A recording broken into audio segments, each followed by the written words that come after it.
Last week, the final video game adaptation of the year, Five Nights at Freddy's, has dropped in theaters, and this has been quite a good year for video game adaptations. So, I'm going to rank all 4 video game adaptations of 2023 from the least best to the best in my opinion.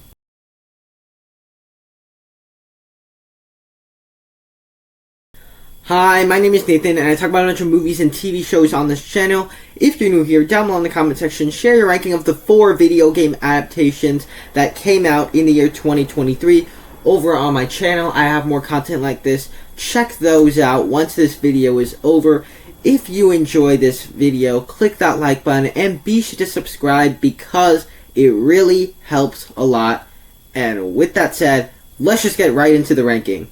In least best place, Five Nights at Freddy's, and the reason I say least best instead of worst is that this one may be in last place, but it's still, I still think this is a good enough movie, where certainly I think my experience with the movie and my reflection ever since the movie has come out has played into how much I actually enjoy the film. And so, on the positive side, it's just an inherently dumb premise about animatronics killing people, and it plays that out pretty well when you do get the animatronics killing people. It is fun, but where I think the movie struggles, and I think what hurts it a little bit, is that it also, I could appreciate that it also tries to be more with the Josh Hutcherson's character, in which case where he's a character that's deeply broken by the stuff that's happened to him in the past, and he has a journey, a character arc in this movie, but the issue is I don't really care about him. I don't really care about his journey, his character. I came to watch this movie to see Freddy Fazbear and crew kill people, and I got that in a way. It does an okay combination of the slasher genre with animatronics killing people as well as supernatural stuff because they're like ghosts inside the bodies. And I think that this movie is more for the fans of Five Nights at Freddy's than actual normal moviegoers like me. But my theater was going crazy all throughout the movie, and there's large discussions that I was a part of that were about this movie. And so in reflection, I think I liked it more than I did when I initially got out of the theater. I think I've slowly started to warm up to it a little bit, and so I think this is a good movie. It's just the worst of these video game adaptations. Number 3 is the Super Mario Brothers movie, a movie that I think is really good at adapting the Nintendo aspects of Super Mario.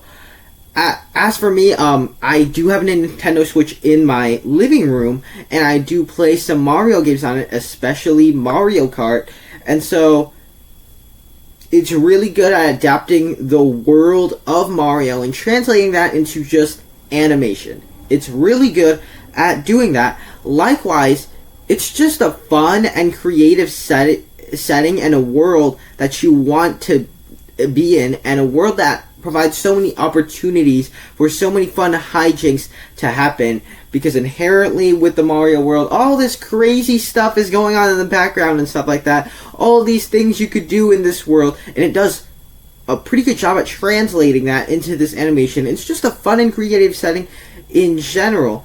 The actual main plot of the movie, it's passable, it's simple, but it's passable. It's not perfect or anything like that. I did find it to be too fast-paced, in which case just rushing from plot point to plot point to plot point, and it's only like a 90-minute long movie with the credits, and so maybe it could have been a bit longer to actually play out some of these plot points and give it time to breathe a little bit. Likewise, I don't know if this is in the games or not, it probably is, but I just found some plot points to be weird, especially with Bowser and what his plan is. But at the end of the day, I think that this is a solid enough Mario movie. Is it like the best video game movie? No, it's not. But I think it is a solid, good enough, middle-of-the-road Mario movie that I would like to see more of. I would like to have sequels to this movie. Our runner-up is Gran Turismo, and I think for me at this point in time, it's safe to say that this is probably the best video game movie of all time. And what makes this particular video game movie interesting is that it's an adaptation of the game Gran Turismo, which I've never played before, but it's also a true story about a guy that grew up playing the games and became a professional racer in his future career, and inherently that's just an interesting story. And so you have our lead character who you're rooting for, who he's not a perfect person, but he wants to pursue his dreams, and you want him to succeed. You want to see him succeed at what he wants to do in life. And therefore, you just have this classic sort of underdog story about this guy just trying to do what he wants to do in life, and he does that. Beyond that, the race sequences are just very thrilling, exciting. They keep you on the edge of your seat, and when victories happen, you feel it. When bad things, losses happen, you feel it. And so this is just a very effective movie, and it's very good. A movie that I went into not really knowing what to expect, but it just drew out such big emotions, and I think this is probably the best video game movie at this point. But of course, coming in first place, The Last of Us. And I think without question, this is the best video game adaptation of all time.